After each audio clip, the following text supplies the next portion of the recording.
This is your math students. You're on page 387 in your packet. So we start off by reading this. The sum of -3 times a number and 0.3 is at most 6.3.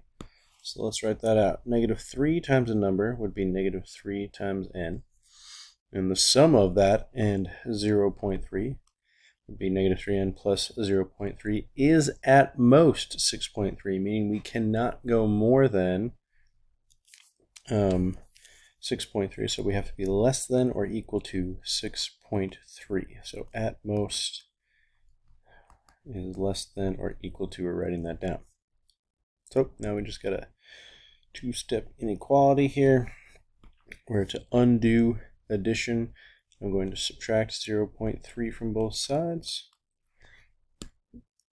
This cancels off that 0, drop that down, make sure you keep the negative sign. -3n is less than or equal to 6.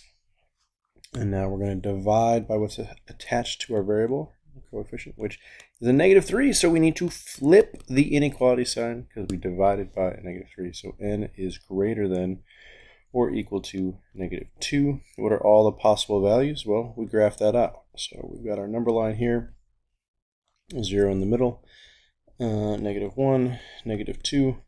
And we're going to have a closed or filled in circle at -2 because it's greater than or equal to. So we can include -2 in our solution. And it's every number greater than that to infinity. So 1, 2, 3, 4, etc., etc., etc.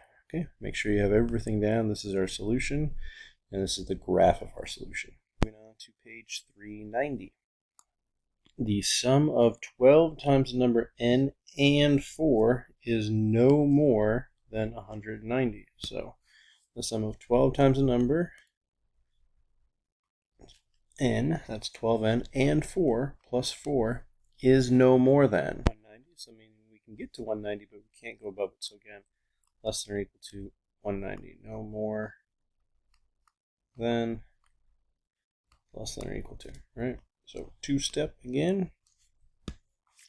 Undo addition, we subtract by 4.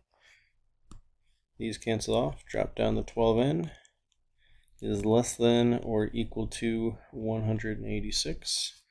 Now just divide by 12. Notice I'm not going to flip my inequality sign because I'm dividing by a positive number, 12.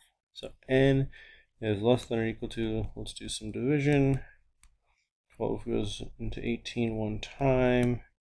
There's 66 left over. That goes in there 5 times, which is 60. 6 left over. Up means we're going to be in the decimal territory. So it goes in there 5.5. So n is less than or equal to 15.5. That's what I'm drawing my solution. Zeros here, we'll say like 14, 15, 16. So 15.5 is going to be in the middle. It's going to be a closed circle, meaning it includes 15.5. And we're going to be everything less than or equal to that to -infinity. So all of those numbers are included in that solution. Staying on page 190, we're looking at number 8. Which inequality solution set is shown on the graph below? So here we have whatever our number is less than or equal to -4 because we have a closed circle and it's everything less than -4 to -infinity. So here are our possible choices that we got to work through. Let's start off with A. If I were you, I'd take this whole thing and rewrite it, meaning you'd have to flip the inequality sign so that the variable is on the left-hand side. So this becomes -1.5p minus 8 is greater than or equal to -2. It means the same exact thing if you just read it backwards, right?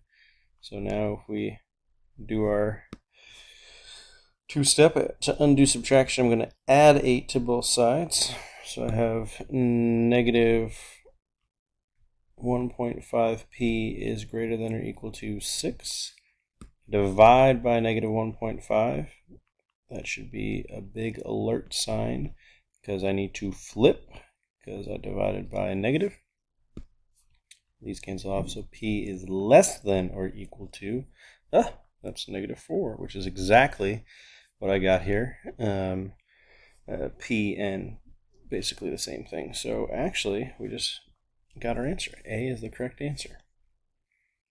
And in your exit ticket, you should be thinking about, remember, to undo a fraction, you multiply by that denominator. So in this case, multiply both sides by -3. That gets rid of the fraction. You'll have x minus 2 is less than or equal to, oh, nope, flip it, because you multiplied by a negative, so greater than or equal to. I have to write flip, because again, I multiplied by a negative. We've got positive 15 over 6, which you could simplify to x minus 2 is greater than or equal to 5 over 2, right? Divide all these by 3. That simplifies that. So another way to think about that is x minus 2 is greater than or equal to 2.5, right? 2 and 1/2. Another way to think that is x minus 2 is greater than or equal to 2.5. So you should still be able to solve this inequality. All of these mean exactly the same thing, right? But this one's probably the easiest to work with. And then remember to graph your solution when you are done. Think about, should I have an open or closed circle? Well, your sign right here is this, so definitely closed circle. And which direction should it point? Well, it's greater than, so it's all numbers greater than. So you got to solve that.